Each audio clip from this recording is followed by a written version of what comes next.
Hello and welcome back to Pro Chef Academy. Today I'm going to do something really simple. It's along the lines, I suppose, of molecular gastronomy.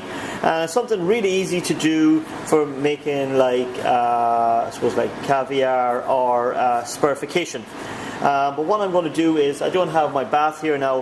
What I have here is I have a bath of oil, just vegetable oil here that I've put in the freezer. So I've had it really cold. It's been in the freezer for a couple of hours. I have some here pre-made as well, and I have here 2 containers on the side here with purees that I've already made.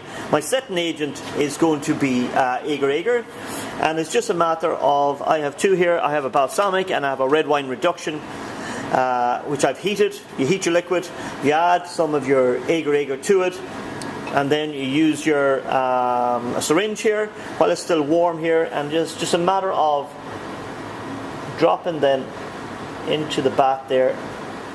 There we go. This has been sitting a minute there. So you just want to put little drops there like that. And as it comes through then into the bath, it sets. The cold oil helps it to set. And then it's just a matter of, all you got to do then is just scoop them out, put them into some water just to wash off the excess oil. And what you get then is some beautiful pearls then that can be used then to dress salads, or for using for a variety of flavors and textures then with your food. And it's just a really simple, really quick way if you want to do experiment with a little bit of sparification. Not much effort required, only 1 chemical required. And there we have some beautiful little pearls there.